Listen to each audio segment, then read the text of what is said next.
দর্শক আপনাদের সবাইকে স্বাগত জানাচ্ছি টি-20 বিশ্বকাপ নিয়ে। আমাদের আজকের পর্বে আমরা কথা বলবো বাংলাদেশ এবং নেপালের মধ্যেকার যে ম্যাচটি হবে 16ই জুন রবিবার কিংস্টাউনের মাঠে, ওয়েস্ট ইন্ডিজের কিংস্টাউনের মাঠে, সেই ম্যাচটি নিয়ে আমরা একটু কথা বলবো। আমাদের সাথে অতিথি হিসেবে যোগ দিচ্ছেন টেক্সাস থেকে বাংলাদেশ জাতীয় ক্রিকেট দলের সাবেক সদস্য ইউসুফ রহমান বাবু। ইউসুফ রহমান বাবু, কেমন আছেন? ভালো আছি, থ্যাংক ইউ। আমরা জানি যে বাংলাদেশ এবং নেপালের মধ্যে খেলা হতে যাচ্ছে 16ই জুন রবিবার কিংস্টাউনের মাঠে।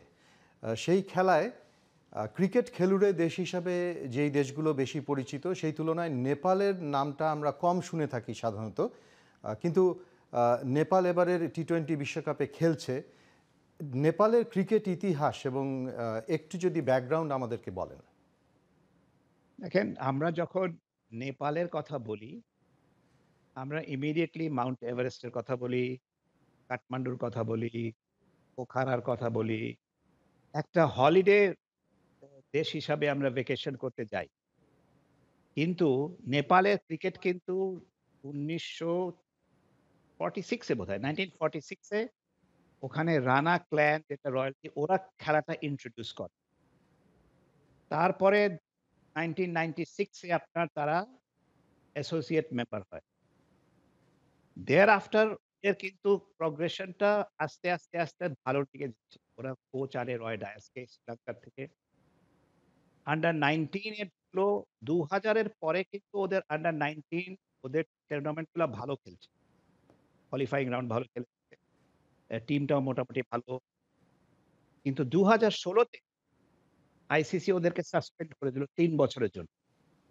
এবং এটা সাসপেন্ড করল বিকজ আইসিসি রিয়ালাইজ ওদের ক্রিকেট অ্যাসোসিয়েশন গভর্নমেন্ট অনেক বেশি ইন্টারফিয়ার করছিল। So they suspended. তো 2000 এর পরে তারা খেলা আবার শুরু করে। 2014 তে ওরা প্রথমবারের মতন টি-20 ওয়ার্ল্ড কাপ খেলে। এবং ওই ওপেনিং খেলায় ওদের ওপেনিং ম্যাচে হংকং এর বিরুদ্ধে ওরা জয়লাভ করে। এবং ওই টুর্নামেন্টে ওরা আফগানিস্তানকেও হারায়। তারপরে ওডিআই স্ট্যাটাস পেল 2018 সনে এবং এশিয়া কাপে তারা খেলতো same thing 2023 they played Asia cup খেলেছে। আপনার ওয়ার্ল্ড কাপ কোয়ালিফাইং রাউন্ডে দে কোয়ালিফাই এবং তারা 2024 ওয়ার্ল্ড কাপে তারা কোয়ালিফাই করেছে। তো নেপাল দলটি আপনার লিমিটেশন কিন্তু মোটামুটি ভালো খেলেছে। এখন আমরা কি বলবো যে তারা বাংলাদেশের মতন একটা ভালো দল ওরকমই? মনে হয় না। কারণ Bangladesh much more experience side. ওরা অনেক ওয়ার্ল্ড কাপের আপনার এক্সপেরিয়েন্স আছে, টুর্নামেন্ট এক্সপেরিয়েন্স আছে। আমাদের overall strength is better then Nepal. Therefore, Bangladesh is expected to win. But don't discard Nepal. They will also come. মাঠে আসবে ওরা জেতার জন্যই আসবে। তো আমাদেরকে কেয়ারফুলি ওয়েল প্ল্যান্ড একটা টিম সেট করে খেলতে হবে। এই টি-20 বিশ্বকাপের শুরুর দিকে বাংলাদেশ দলের অধিনায়ক নাজমুল শান্ত বলেছিলেন যে কোনো দলকেই ছোট করে দেখার কোনো অবকাশ নাই। সুতরাং সেই অর্থে নেপালকেও আন্ডারএস্টিমেট করার কোনো উপায় নেই। কিন্তু বাংলাদেশ এই বিশ্বকাপে বোলিংয়ে যথেষ্ট সাফল্য দেখিয়েছে, ব্যাটিংয়ে ততটা নয়। এই বাংলাদেশের ব্যাটিং সম্পর্কে আপনার ভাবনা কি এখন পর্যন্ত? দেখেন, ব্যাটিংটা আমি শুধু না সবাই বলবে ডিসঅ্যাপয়েন্টিং। এবং এই ডিসঅ্যাপয়েন্টমেন্টটা কিন্তু আ আমি অতটা স্কিল দোষ দিব না। না, আমাদের ব্যাটসম্যানদের স্কিল আছে। অ্যাপ্লিকেশন এর সময় মতো আপনার যেভাবে কি স্ট্রোক খেলবে, কখন খেলবে, কি অ্যাপ্রোচটা নিবে, এইটার একটা মারাত্মক একটা শর্টকামিং আছে। আমাদের যদি মেন্টাল অ্যাপ্লিকেশনটা যদি ঠিক করতে পারি, then we can be a tough side for any team. কারণ আমাদের বোলিং স্ট্রেংথ কিন্তু আনডাউটেডলি টপ কোয়ালিটি। খুব ভালো কোয়ালিটির বোলিং স্ট্রেংথ। এবং এটা আমি কেন বলছি? যে আপনি দেখেন নিউ ইয়র্কে বলেন, যেখানেই বলেন, আপনি যখন একটা বোলার ফ্রেন্ডলি পিচ পান, that does not mean that আপনার বোলাররা অটোমেটিক উইকেট পাবে। কারণ বোলারদেরকে একটা বোলার ফ্রেন্ডলি পিচ পেলে they must know how to take advantage of that. তার মানে ঠিক এরিয়াতে বল করতে হবে, ঠিক লাইনে বল করতে হবে এবং ওইভাবে যদি করে they'll do well, which we have seen them do against South Africa.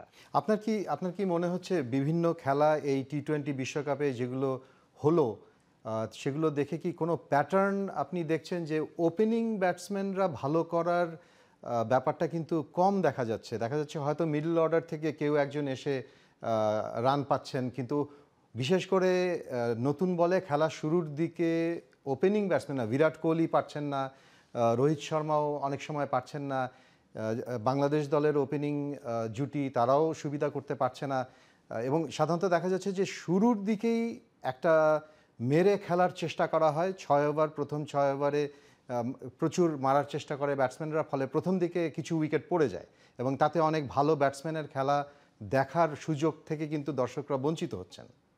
আচ্ছা, ওই যে কথা আছে না? Bad practices lead to bad performance. আমরা এই আইপিএল দেখে যেখানে তক্তা উইকেট বানানো হয়, সবকিছু ব্যাটসম্যানদের ফেভারে রুলস করা হয়, পিচ বানানো হয়, যেখানে world class bowler they look like ordinary bowlers. So ওখানে আপনার দর্শকরা ২০০-২৫০ রান দেখা অভ্যাস হয়ে গেছে। সবাই মনে করে খেলা হলেই ২০০ রান হবে। কিন্তু এই নিউ ইয়র্ক পিচ বলেন, এই যে ট্রিনিডাড টোব্যাগো পিচ বলেন, অনেক দিন পর দেখছি যে বোলারদের একটা ফ্রেন্ডশিপ টাইপ উইকেট আছে, যে বোলার ফ্রেন্ডলি পিচে, where for the first time we see that batsmen are in trouble. এবং যেহেতু আপনার আমি সোজা বলে কাচার মারার অভ্যাস হয়ে গেছে, মেন্টালি আমি মনে করি এই পিচে ওটা করতে পারবো। ইট ইস নট পসিবল। এর জন্য এটা প্রমাণিত হয়েছে।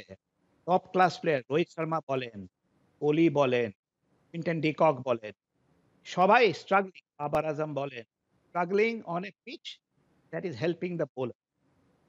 তো নরমালি হয় কি না, আমার ৬ ওভার পাওয়ার প্লে, আমাকে ৫০ রান করতেই হবে। আরে বাবা, ৫০ রান তুমি তো সিঙ্গেলস দিয়ে করতে পারো।